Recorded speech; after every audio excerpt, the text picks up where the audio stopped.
Ayat-ayat awal surat Ar-Rahman itu berkisah tentang nikmat-nikmat Allah Subhanahu wa taala.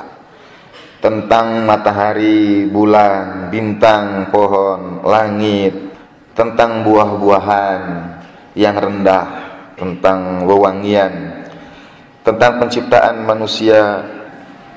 Setelahnya lalu masuk pada ayat 17. Dan diantara semua nikmat itu Allah antarai dengan maka nikmat Tuhan kamu yang manakah yang kamu dustakan. Lalu masuk pada ayat Rabbul masyriqaini wa Rabbul maghribain. Tuhan dua tempat terbit matahari dan Tuhan dua tempat tenggelam matahari. Ayat ini cukup ramai ditafsirkan karena Allah Ta'ala menyebutkan ada dua masyrik dan dua maghrib. Ada dua tempat terbit matahari dan ada dua tempat tenggelamnya. Umumnya penafsiran yang umum itu berkisah kepada yang dimaksudkan dengan dua tempat terbit matahari dan dua tempat tenggelamnya itu adalah perbedaan antara musim panas dan musim dingin. Jadi waktu terbit matahari di musim panas dan waktu tenggelamnya itu berbeda. Ayat selanjutnya, maka nikmat Tuhan kamu yang manakah yang kamu dustakan. Ayat 19. Ayat yang 19. Sudah banyak buku berkisah tentang keistimewaan ayat 19, termasuk surat Maryam yang ayat 19 itu unik. Seolah-olah ada kodifikasi tertentu dalam Al-Quran yang tersembunyi, kelipatan 19 dan lain sebagainya. Bismillahirrahmanirrahim, jumlah hurufnya 19. Nah, bersamaan dengan itu pula kata Muhammad, Ali, Fatimah, Hasan dan Husain jumlahnya itu 19. Muhammad dan Ali, Muhammad 4 huruf, Ali-nya 3 huruf, Fatimah 5, Imam Hasan 3 huruf lagi, dan Imam Husain 4. Jadi komposisinya itu 4-3-5-3-4. 4-3-5-3-4. Sayyidah Fatimah yang di tengah-tengah yang 5. Di samping kanan Sayyidah Fatimah ada 2 orang saudara yang dipersaudarakan, yaitu Rasulullah dan Imam Ali. Di samping kirinya ada 2 orang saudara juga, Imam Hasan dan Imam Husain. Nabi 4 huruf, Muhammad, Husain 4 huruf, Ali 3 huruf, Hasan juga 3 huruf. Nah, jumlah semuanya 19. Ayat ke-19 surat Ar-Rahman itu bercerita tentang marojal bahroini yaltaqiyan, bertempat pertemuan 2 lautan. Bainahuma barzakhun la yabghiyan, di antara keduanya ada barzakh, ada dinding tipis, ada tirai, yang satu tidak melampaui yang lainnya. Semua ayat sebelumnya berkisah tentang anugerah-anugerah Allah Ta'ala, matahari, bintang, langit, bumi, buah-buahan, dan seterusnya, yang Allah Ta'ala kemudian tegaskan nikmat yang mana yang mau kamu dustakan itu. Semua nikmat itu kita ketahui pasti. Nikmat matahari, bulan, bintang, bumi, buah-buahan, kurma, semua kelihatan jelas, kentara nikmat itu bagi kita. Sekarang pertemuan 2 lautan itu satu di antara anugerah Allah Ta'ala yang Allah Ta'ala sebutkan pada ayat 19 itu. Marojal bahroini yalataqiyan, dia alirkan 2 lautan itu bertemu. Kalau dalam penafsiran yang umum, 2 lautan ini katanya pertemuan antara laut yang airnya asin dan laut yang airnya tawar. Dia bertemu. Bainahuma barzakhun la yabghiyan, di antara keduanya ada tirai yang tipis, ada dinding, ada batas. Yang satu tidak melampaui yang lainnya. Kalau yang satu asin, yang lainnya tawar, maka yang dimaksudkan dia tidak melampaui dengan yang lainnya itu adalah Keduanya tidak mencampuri satu dengan yang lain. Yang asin tidak ke tawar, yang tawar juga tidak ke asin. Tapi pertanyaannya adalah matahari, bulan, bintang yang disebutkan, kita dengan segera akan mengetahui manfaatnya buat kita. Lalu Tuhan menegaskan pada kita, apa itu akan didustakan? Apa nikmat Tuhan itu akan kamu lupakan, tidak kamu syukuri? Matahari, bintang, bulan, pohon, dan lain sebagainya. Kalau pertemuan dua lautan itu dimaknai sebagai ketemunya laut yang asin dan yang tawar, pertanyaan pertama adalah, apa nikmat yang dengan segera bisa kita ketahui dari pertemuan dua lautan itu? Apakah dia berdampak pada iklim global barangkali? Atau keseimbangan alam kita itu ditopang oleh pertemuan dua lautan ini? Tidak dengan segera pertemuan dua lautan itu nikmat yang kemudian kita rasakan, yang dengannya Allah Ta'ala dengan tegas, maka nikmat Tuhan kamu yang manakah yang kamu dustakan? Seharusnya dengan segera kita ketahui. Seperti juga jelasnya matahari, bulan, bintang, dan pepohonan dan buah-buahan. Nah, pada ayat ke-19 Allah Ta'ala berkisah tentang pertemuan dua lautan. Di antara keduanya ada batas tipis, yang satu tidak melampaui yang lainnya. Yang menarik, antara setiap nikmat itu Allah Ta'ala jeda dengan fabi ayyi ala rabbikuma tukadziban. Contohnya, khalaqal insana min salsalin kal fakhar, satu ayat, wa khalaqal janna min marijim minan nar. Ayat berikutnya, fabi ayyi ala rabbikuma tukadziban. Penciptaan jin dan manusia ditutup oleh satu fabi ayyi ala rabbikuma tukadziban. Baru kemudian marajal bahraini yaltaqiyan, ayat 19, bainahuma barzakhun la yabghiyan, ayat ke-20, dua ayat di situ. Kemudian ditutup lagi fabi ayyi ala rabbikuma tukadziban. Berikutnya yakhruju minhuma lu'lu'u wal marjan fabi ayyi ala rabbikuma tukadziban. Hanya satu, kemudian fabi ayyi ala. Walahul jawaril munsa'atu fil bahri kal a'lam fabi ayyi ala rabbikuma tukadziban. Ada satu fabi ayyi ala di antara dua ayat, dan ada fabi ayyi ala di antara tiga ayat, untuk menunjukkan nikmat itu tidak dipisahkan. Jadi antara satu fabi ayyi ala dengan fabi ayyi ala yang lainnya adalah satu nikmat utuh. Marajal bahraini yaltaqiyan, Allah Ta'ala alirkan dua lautan bertemu. Di antara keduanya ada batas tipis. Tipis itu tidak ada dalam ayat Al-Qur'annya, yang disebutnya barzakh. Ada dinding. La yabghiyan. Di antara dua lautan ini, satu di antara yang lain tidak saling mendahului. Maka nikmat Tuhan kamu yang manakah yang kamu dustakan? Yakhruju minhuma al-lu'lu'u wal marjan. Keluar daripada kedua lautan ini lu'lu' dan marjan, mutiara dan marjan, batu merah delima.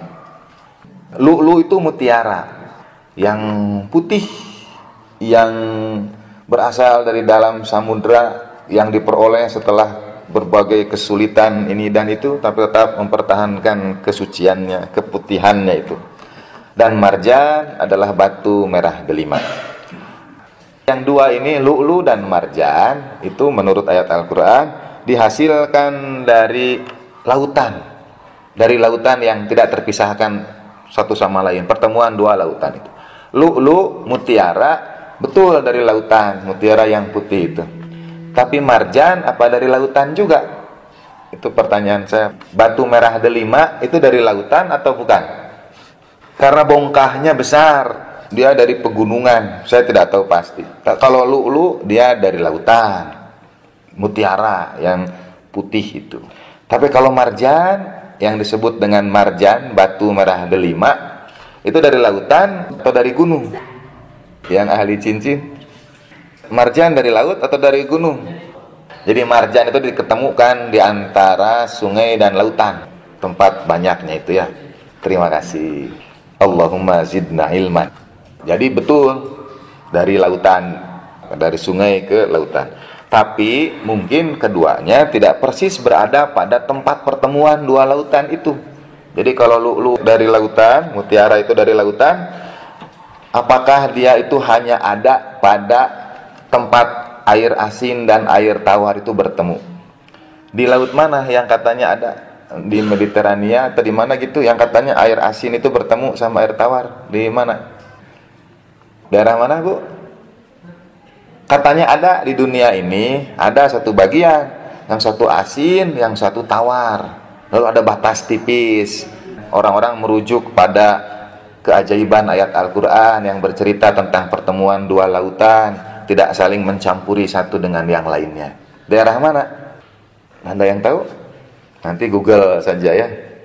Karena Yahoo sudah dikalahkan oleh Google. Padahal Yahoo itu punya nilai historis. Ini cerita dulu tentang cincin sedikit. Jadi ini cincin Syarafus Syams. Nah, Syarafus Syams itu artinya kemuliaan matahari. Dan di dalamnya itu ada hiris. Saya kasih beberapa Syarafus Syams ini. Ada teman Ustadz Tamim yang ngajar ngaji anak-anak, ngajar tahfiz. Saya kasih juga dia. Lalu saya kasih muridnya Pak Haji Cak Mat, saya kasih juga cincin yang sama Syarafus Syams. Kata yang satu, kata Cak Mat itu di dalamnya ada hiris. Kata Ustadz Tamim itu, enggak ada, punya saya enggak ada. Cincin yang kuning itu harus ada. Karena itu dia disebut Syarafus Syams, karena ada hirisnya. Hiris Syarafus Syams. Hiris itu doa. Terus dia pulang di center pakai ini gitu, dicari enggak ada tulisannya. Kata dia itu punya saya enggak ada. Mereka berdua datang, kok punya Cak Mat ada, punya saya tidak ada. Saya jawab sama Ustadz Tamim itu, habis antum masih kurang sih. Kurang apa? Kurang wilayah, saya bilang. Jadi antum enggak ada. Kenapa? Karena belum Syiah. Coba kalau nanti sudah jadi Syiah, apa nanti jadi muncul? Coba aja. Cincin kuningnya itu tidak ada hirisnya, tidak ada tulisannya, karena minus, saya bilang. Minus wilayah. Ustadz Tamim itu Nahdiyin yang sangat taat. Hanya minus saja, minus wilayah. Syarafus Syams itu di dalamnya tertulis nama-nama agung Tuhan, Ismul A'zam. Salah satu nama Tuhannya itu adalah huruf H. Dia Ismul A'zam dari Taurat, Zabur, dan Al-Quran. Yang dari Al-Quran, dari bahasa Arab, itu ada tulisan H, Hu. Nah, Hu itu Ismul A'zam Tuhan. Karena Allah Ta'ala misalnya dalam surat Al-Ikhlas mendahulukan kata Hu sebelum Allah. A'udzubillahi minasyaitonirrajim. Qul hu Allahu ahad. Tidak qul Allahu huwal ahad. Tapi katakan hu itu Allah yang esa. Bukan katakan Allah dia yang esa. Tidak begitu. Huwanya mendahului Allah. Sehingga kata huwa, kata hu itu dijadikan wiridan oleh sebagian tarekat sufi. Dan kalau mereka sudah sampai pada puncak yang fana, yang ekstatik, menemukan kebahagiaan, zikir mereka itu yang kemudian diambil oleh para pendiri yahoo.com. Makanya Yahoo-nya pakai tanda eksklamasi. Itu sebetulnya diambil dari tradisi sufistik. Yahoo gitu, yang berzikir menyebut nama Allah Subhanahu wa ta'ala. Kata Yahoo itu. Tapi sekarang Yahoo-nya sudah kalah sama Google, sama Mbah Google. Al-Jujel kata orang Arab. Saya awalnya tidak mengerti. Cari aja di Jujel katanya gitu. Al-Jujel, yaitu Google. Kemarin ada kawan saya kirim dari Aman ya, pakai WhatsApp-an gitu. Ada astronot perempuan yang melihat ada 8 titik bercahaya yang orang India itu, Sunita Williams. Padahal itu tahun 2006. Dan itu sebetulnya hoax, tidak benar. Katanya lihat ada cahaya dari 8 titik, Makkah, Madinah, Karbala, Najaf, Samarra, Kazimain, dan Baqi. Dari situnya saja sudah dapat dikritisi. Baqi kan Madinah juga. Jadi kok ada 2 titik gitu kelihatan. Ya sebetulnya jangan terlalu mudah percaya kalau ada yang begitu-begituan disebarkan. Katanya lihat ada cahaya dari 8 titik. 1 Madinah, 1 Baqi. Gimana? Karena Baqi itu di Madinah. Jadi dari situ saja sudah kelihatan kelirunya, tapi disebarluaskan karena anugerah Allah Ta'ala untuk orang-orang Ahlul Bait alaihi wassalatu wassalam. Kita balik lagi ke Marajal Bahraini Yaltaqiyah, pertemuan dua lautan. Apakah lu'lu itu diperoleh dari tempat pertemuan dua lautan itu dan marjan itu? Ternyata tidak. Di mana saja di dalam lautan itu ditemukan mungkin lu'lu. Kemudian marjan, daerah pertemuan sungai dengan lautan itu. Bainahuma barzakhun la yabghiyan. Di antara kedua lautan ini ada batas yang satu tidak dapat melampaui yang lainnya. Maka nikmat Tuhan kamu yang manakah yang kamu dustakan? Keluar daripadanya lu'lu dan marjan. Dari dua lautan itu keluar mutiara dan marjan. Maka nikmat Tuhan kamu yang manakah yang kamu dustakan? Walahul jawaril munsya'atu fil bahri kal a'lam. Dan milik Tuhanlah bahtera-bahtera, perahu-perahu yang tinggi layarnya di lautan bagaikan gunung-gunung. Nah, jadi bacanya nyambung. Mulai dari pertemuan dua lautan, yang satu tidak melampaui yang lainnya. Keluar daripada dua lautan ini lu'lu dan marjan, dan bagi Tuhan perahu-perahu besar yang berlayar di lautan laksana gunung. Walahul jawaril munsya'atu fil bahri kal a'lam. Bagaikan gunung-gunung tinggi, bagaikan tonggak-tonggak yang tinggi. Maka nikmat Tuhan kamu yang manakah yang kamu dustakan? Kullu man 'alaiha fan. Segala sesuatunya itu akan binasa dan kekalah wajah Tuhanmu dzul jalali wal ikram. Wa yabqa wajhu rabbika dzul jalali wal ikram. Ini penafsiran mazhab Ahlul Bait alaihi wassalatu wassalam. Dalam mazhab Ahlul Bait yang dimaksudkan ayat 19 Marajal Bahraini Yaltaqiyan itu adalah pertemuan dua lautan, adalah pernikahan Sayyidah Fatimah dan Imam Ali alaihi wassalam. Pernikahan agung tanggal 1 Dzulhijjah yang karenanya orang Sunda menyebut bulan ini Rayagung. Kalau di Jawa sama, karena pada bulan ini ada perayaan yang agung. Apa perayaan yang agung itu? Orang umumnya menyebut Idul Adha. Tapi kalau mau bicara agung-agungan, agungan mana? Idul Adha sama Idul Fitri. Mungkin orang mengatakan Idul Fitri. Kenapa Idul Fitrinya yang tidak disebut Rayagung? Perayaan yang agungnya itu tidak bulan Syawal, karena di dalamnya ada Idul Fitri. Tapi yang disebut Rayagung bulan ini. Kemudian orang banyak menikah, tradisi itu banyak menikah. Bulan ini disebut Rayagung. Kalau orang Sunda menyebut cincin itu batu ali.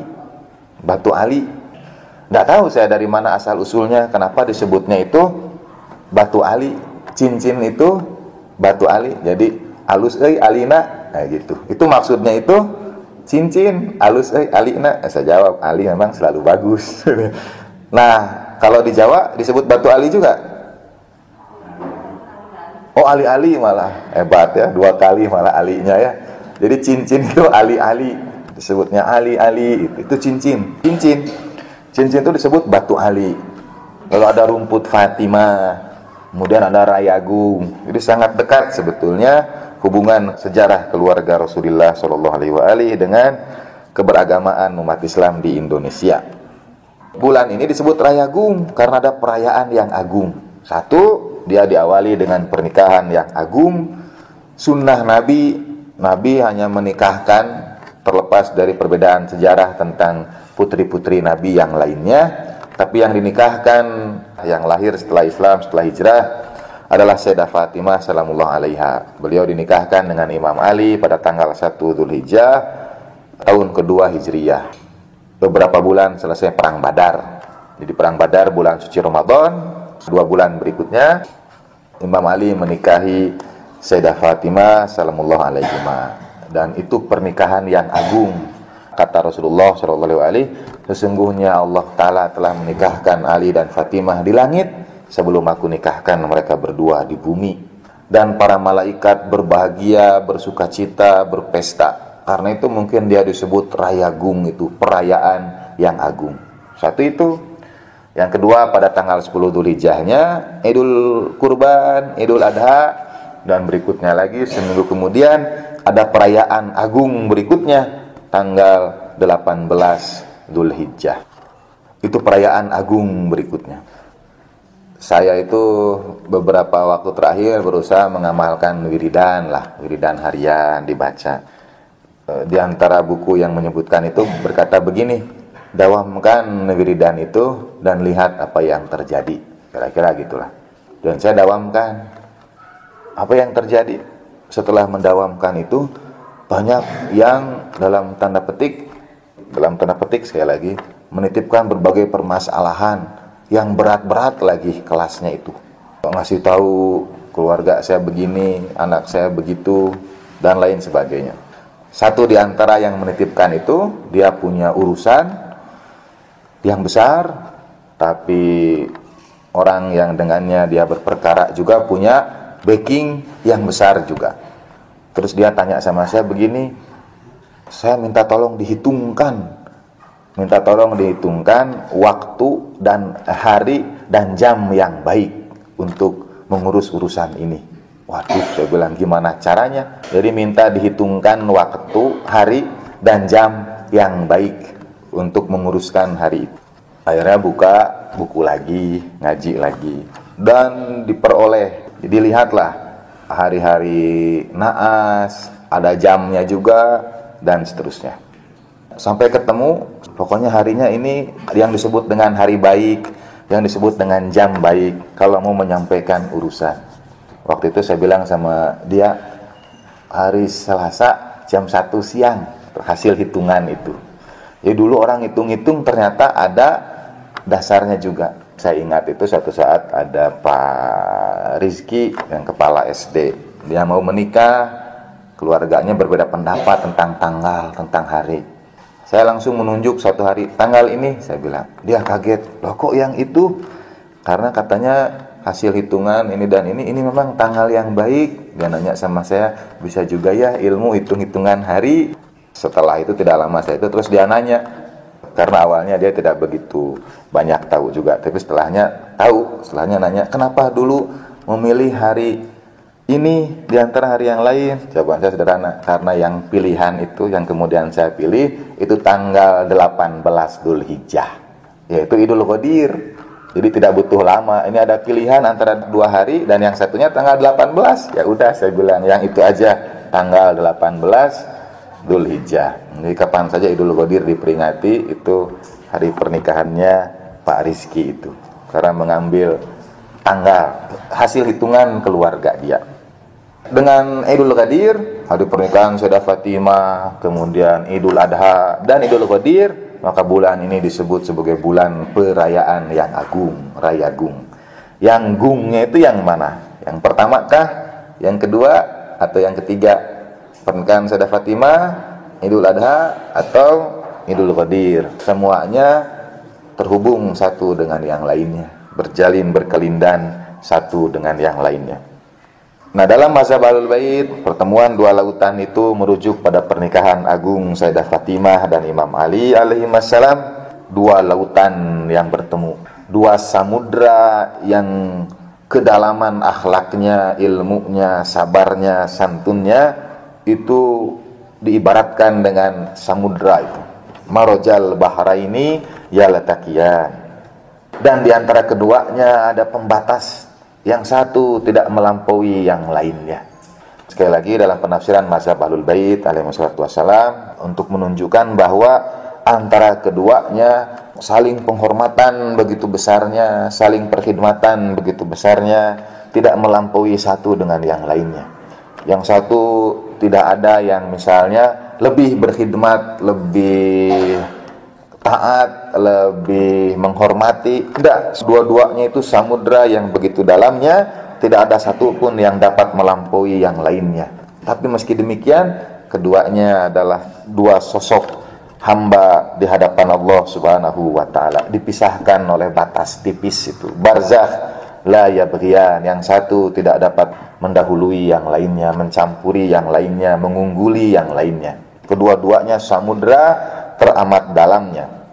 Kalau dalam kisah-kisah Sayyidah Fatimah salamullah alaiha dan Imam Ali, ada banyak penghormatan satu di antara yang lainnya. Bahkan misalnya ketika Imam Ali satu saat datang ke rumah dan menemukan di rumah tidak tersedia makanan, kata Imam Ali, "Kenapa engkau tidak kabari aku?" Kata Sayyidah Fatimah, "Astahyi minallah an ukallifaka ma lam taqdir alaih." Aku malu kepada Allah Ta'ala, aku khawatir aku membebanimu, membuat engkau berat dengan sesuatu yang tidak dapat engkau lakukan, kata Sayyidah Fatimah pada Imam Ali alaihissalam. Imam Ali dengan seluruh anugerah Tuhan bagi keluarga risalah itu tetap bekerja, tetap mencari nafkah, tidak misalnya makanan turun dari langit, meskipun dalam banyak peristiwa itu terjadi, tapi tidak menghilangkan upaya. Kadang-kadang Imam Ali kerja seharian, dapatnya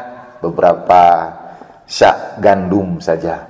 Seperti dalam kisah Asbabun Nuzul surat Al-Insan, bekerja, dapat, dibuat jadi makanan, kemudian ada orang miskin, orang yatim, dan tawanan yang menikmati makanan itu dari keluarga Imam Ali dan Sayyidah Fatimah. Nah, antara keduanya, satu dengan yang lain tidak mengungguli dengan yang lainnya, tidak melampaui yang lainnya. Banyak ungkapan-ungkapan Sayyidah Fatimah dan Imam Ali yang menunjukkan, misalnya kata Sayyidah Fatimah pada saat terakhir beliau hendak wafat, "Wahai putra pamanku," jatuhnya putra-putra pamanku, "tidaklah aku temukan engkau berdusta, tidaklah aku temukan engkau berkhianat terhadap janjimu." Maksudnya terhadap akad itu, terhadap akad yang suci.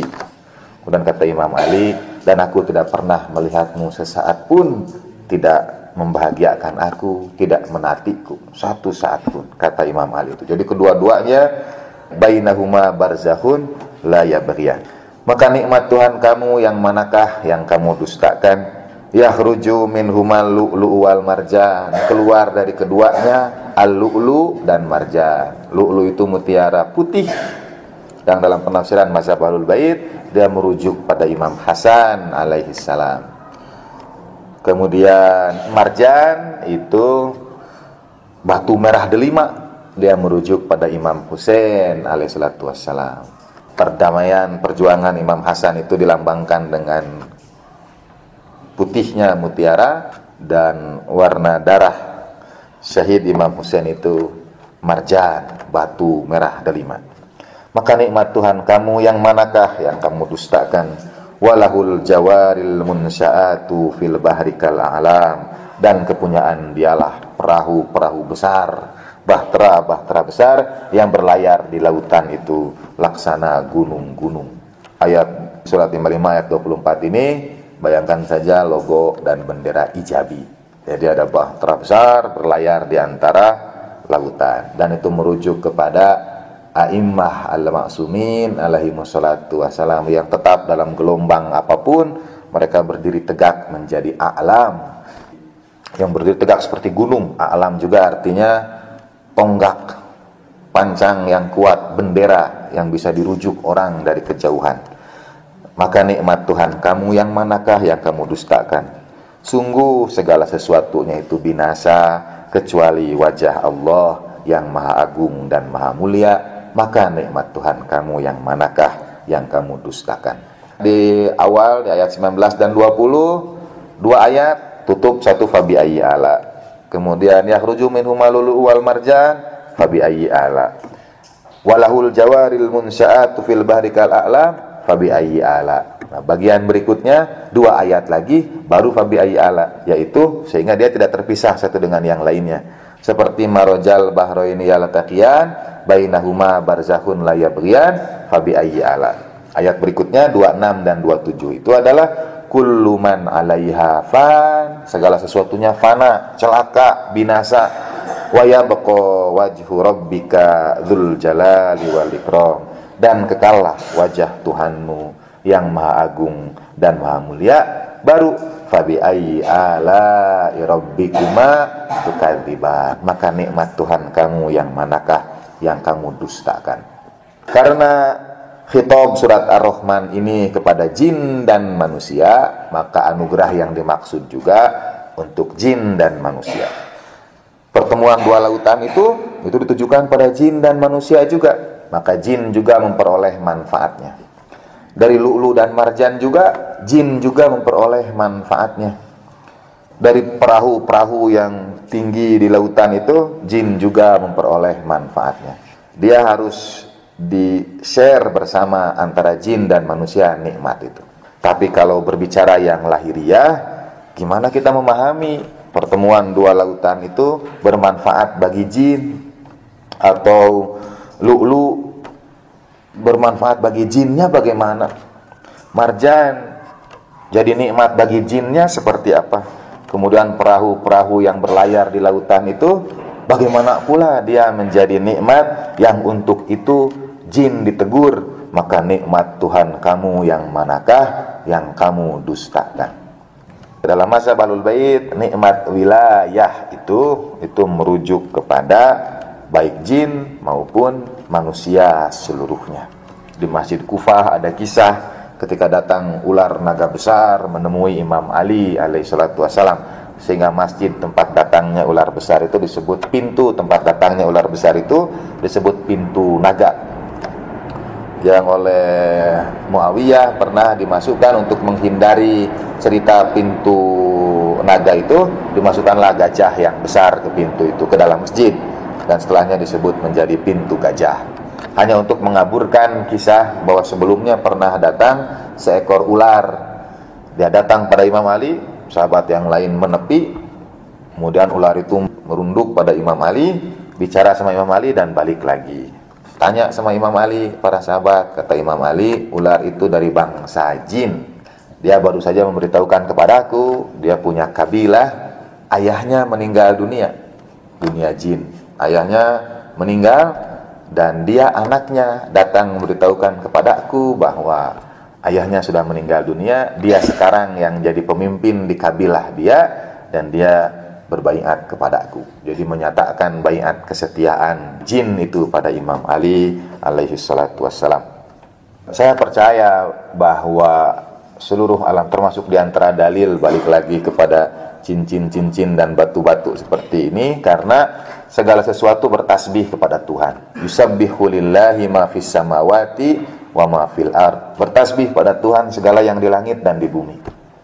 Bahkan katanya kalau pakai cincin akik itu bertasbih dan pahalanya dihadiahkan bagi yang mengenakannya. Jadi bagi yang mengenakan cincin itu pahala tasbihnya. Termasuk jin dan lain sebagainya bertasbih, binatang bertasbih.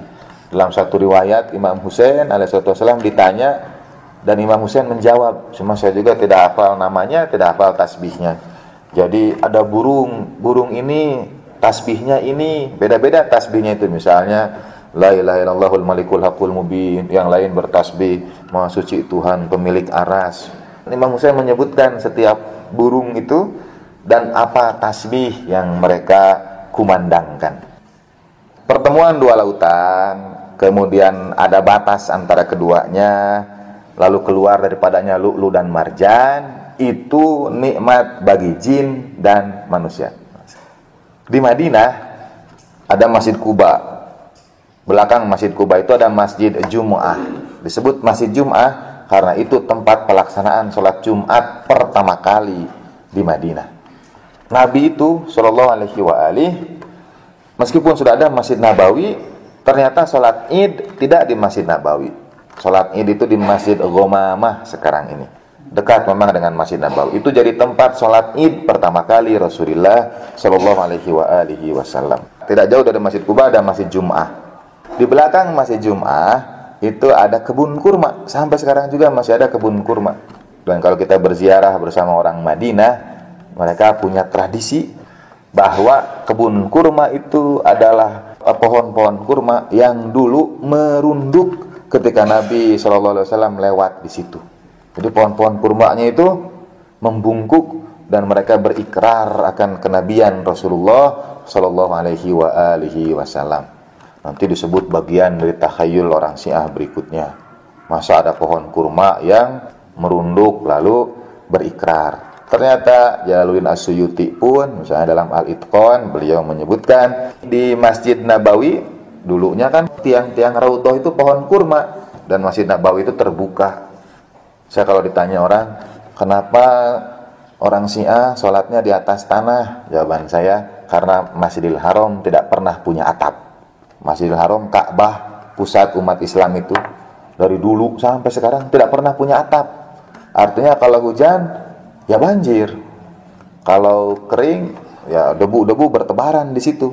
Baru sekarang dikasih marmer. Tapi dulu orang lalu lalang di situ, ada rumah-rumah sahabat, tawaf bisa pakai kendaraan. Jadi itu jalan tanah, dan Nabi SAW sujud di Ka'bah Baitullah, sujud di atas tanah karena dulu tidak ada atapnya. Sampai sekarang tidak ada atap. Kalau ada upaya sedikit demi sedikit ingin mengubah bentuk Masjidil Haram, mulai dibangun misalnya ada flyover 2 tingkat, 3 tingkat di sekitar Ka'bah, tapi tetap Ka'bahnya tidak akan pernah tertutup, tidak akan pernah ada atap yang menaungi Masjidil Haram. Begitu juga Masjid Nabawi, dia tanpa atap, dan karena itu di dalamnya ada pohon-pohon kurma yang menjadi tiang-tiang raudhah sekarang ini. Dan pernah satu saat para sahabat kemudian membangunkan mimbar, Nabi naik ke mimbar dan terdengar suara tangisan. Nabi turun berbicara dengan satu pohon kurma yang biasa jadi sandaran Rasulullah Shallallahu Alaihi Wasallam ketika Nabi berkhutbah sebelum dibuatkan mimbar oleh para sahabat. Kata Nabi SAW, pohon kurma itu bersedih karena tidak lagi jadi sandaran aku. Nah, kemudian aku berkata kepadanya, maukah engkau menjadi pohon kurma yang menemaniku di surga? Dan kemudian pohon kurma itu berhenti menangis. Dari pertemuan dua lautan itu kemudian lahirlah lu'lu dan marjan, mutiara-mutiara indah yang tidak terpecahkan. Walahul jawaril munsya'atu fil bahri kal a'lam, dan milik Tuhanlah bahtera-bahtera yang besar di lautan yang tinggi, berdiri tegak di lautan bagaikan gunung-gunung, bagaikan a'lam. Maka nikmat Tuhan kamu yang manakah yang kamu dustakan? Sesungguhnya segala sesuatu binasa kecuali wajah Tuhanmu yang maha agung dan maha mulia. Yang binasa dan kekekalan, keagungan, kemuliaan Tuhan itu harus dirangkai dengan ayat-ayat sebelumnya.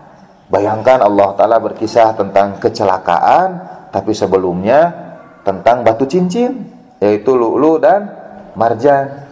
Allah Ta'ala berkisah segala sesuatunya akan kekal kecuali wajah Tuhanmu yang maha mulia, dan sebelumnya berkisah tentang perahu. Allah Ta'ala berkisah tentang keselamatan dunia dan akhirat, tapi sebelumnya cerita tentang pertemuan dua lautan. Dan saya percaya ayat-ayat Al-Quran itu urutan satu dengan yang lainnya, saling mendukung, saling menunjang, saling terkait satu dengan yang lainnya.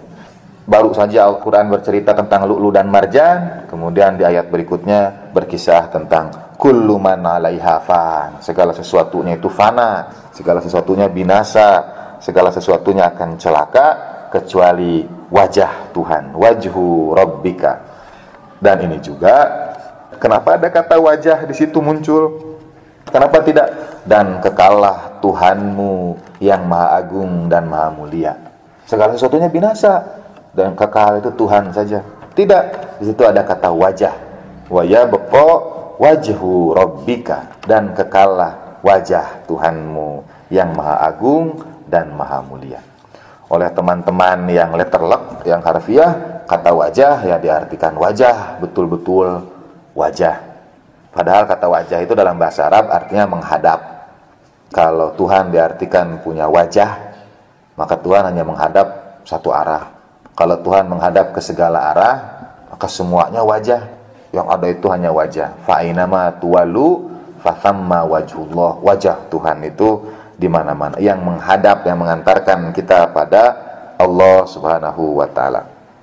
Nah, bulan Rayagung itu disebut Rayagung karena pada bulan ini ada pertemuan dua insan agung, pernikahan, yang karena pernikahan ini lahirlah keturunan-keturunan yang tegak bagaikan bahtera yang kokoh perkasa tengah gelombang yang sangat dahsyat, yang dengan berpegang teguh pada keduanya, pada bahtera-bahtera itu, kita akan diselamatkan dari kecelakaan, kita akan diselamatkan dari kebinasaan, dan kekallah wajah Tuhanmu yang maha agung dan maha mulia. Maka nikmat Tuhan kamu yang manakah yang kamu dustakan? Kepada dua kelompok itu, jin dan manusia. Tapi Al-Quran menggunakan bentuk kata takdzib, yang artinya tidak henti-hentinya kalian dustakan. Maka nikmat Tuhan kamu, kalau saya menafsirkannya, ala itu nikmat besar, anugerah besar. Yang dibicarakan Tuhan dalam surat Ar-Rahman adalah ultimate gift, karunia-karunia yang puncak, nikmat-nikmat yang utama. Itu yang disebut dengan ala. Mau menyebutkan semua nikmat Tuhan, semua nikmat Tuhan. Setiap saatnya, setiap detiknya, setiap nafas kita, setiap organ tubuh kita, semua nikmat Tuhan. Nah, yang disebutkan dalam surat Ar-Rahman itu adalah nikmat yang puncak, nikmat yang utama.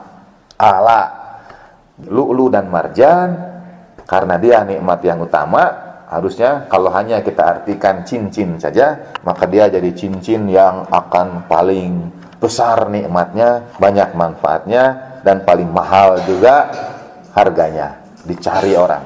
Lu'lu dan marjan. Ala itu nikmat yang utama. Maka nikmat Tuhan kamu yang manakah?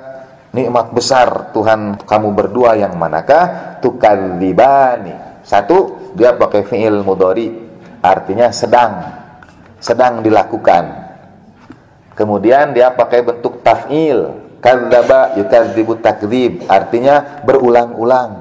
Seperti wa nunazzilu minal qur'ani ma huwa syifaa, dan kami senantiasa terus-menerus sekarang ini juga setiap saatnya tidak pernah berhenti menurunkan dari Al-Qur'an itu syifa dan penyembuh.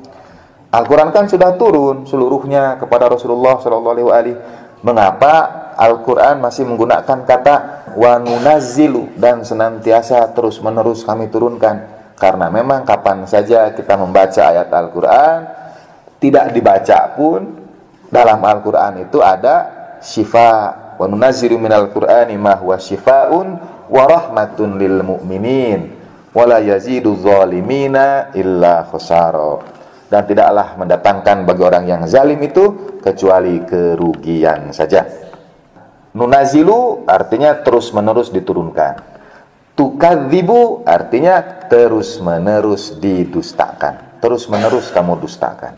Jadi, fabi ayyi ala'i rabbikuma tukadziban, maka nikmat karunia besar dari Tuhan yang manakah yang senantiasa terus-menerus kamu dustakan. Tukadzibani, terus menerus kita dustakan. Nikmat-nikmat yang agung itu senantiasa tukadzibani, kata Al-Quran, dilupakan, didustakan oleh dua kelompok ini, oleh jin dan manusia ini.